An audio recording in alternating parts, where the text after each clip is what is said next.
Hello, I'm Paul Crossley, Sustainability Projects Lead at London South Bank University. I first started working here 4 years ago, and my key job was to read every single gas meter and electricity meter on campus. I got to know them all very well, and I feel quite at home in these places. This is a classic gas meter. It might not seem very exciting, but my early work here has laid the foundation for lots of projects that I've done on campus. Indeed, this data now underpins lots of our carbon management work, to the extent that the university is already on target to meet its 2020 carbon emissions a few years early. It also helped me really get to know the campus well. Everything from identifying energy efficiency opportunities, identifying micro-gardening plots, and even dreaming that I could bring photography students down here to do an arts-based carbon management project, because I think in their own way they're quite mysterious and beautiful places. So I'm going to take you on a tour of some of these projects, and more importantly meet the people who've helped make them happen.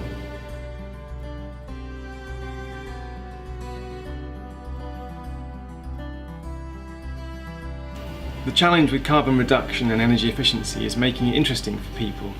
Having spent some time in these plant rooms, it occurred to me that they're quite strange and mysterious places, and often seldom visited. But they're also places the university invests a lot of money in, and as I walked around the plant rooms it occurred to me that they would also make a good photography project.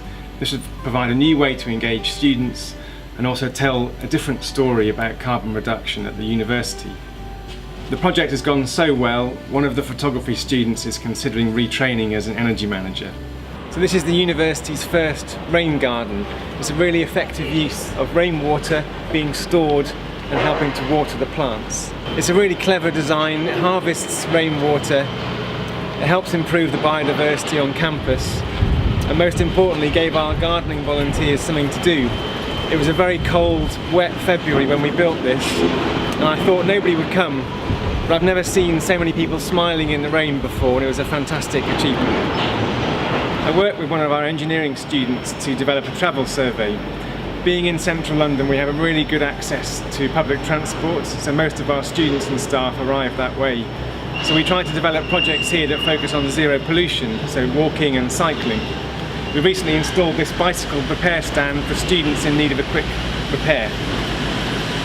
We've also created a series of lunchtime walks to help guide people towards the green spaces around campus and make the link between well-being and sustainability. So at first glance, the campus is very much a central London site, and the more you look around, the more you see there are opportunities for green space everywhere. This is a fire escape, but with careful planning and a team of excellent volunteers, we've created a wonderful wildlife garden.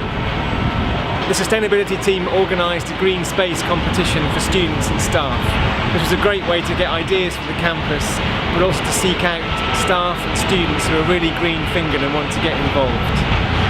So I did several bin audits across the campus, and it became obvious that our general waste bins were contaminated with recycling.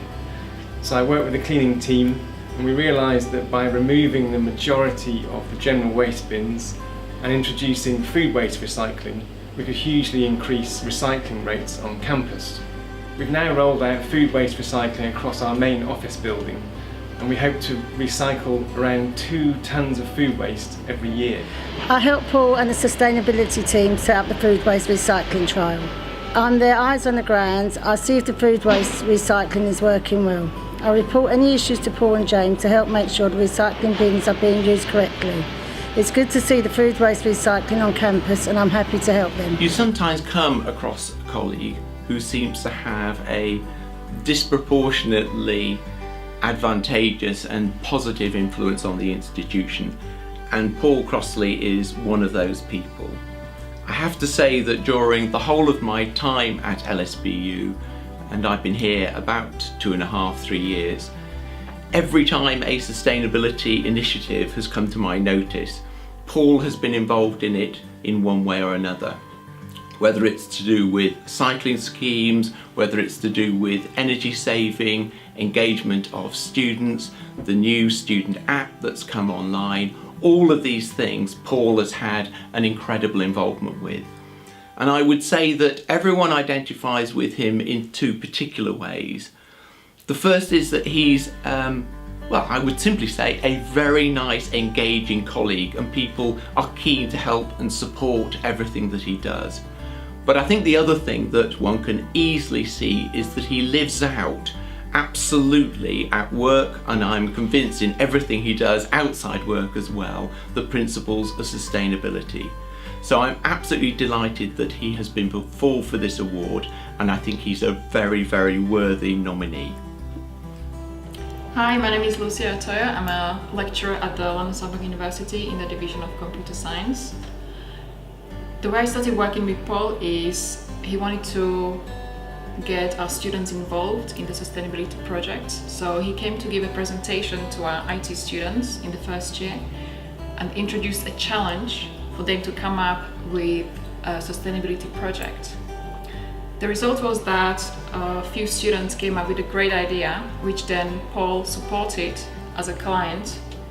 He also managed to get some funding to get this project off the ground. Hey, I am now a second year data science student at London Southwark University, and I also developed Elephant app. I would say after like a month long of thought processing, I came back to Paul with a weird sketch of an app, which was quite broad. The idea was quite big, and then I don't know, Paul liked the app or Paul liked my kind of ambition towards creating that. Paul gave me a chance to filter down that idea and then put it up in a form of MVP, a minimum viable product. So it took me like around 3 months after that to build up a ready working model, a POC, proof of concept, which we also presented to Paul's managers once Paul was happy after looking at the app and the functionality. And luckily we got funding to go ahead and build a production version of this app.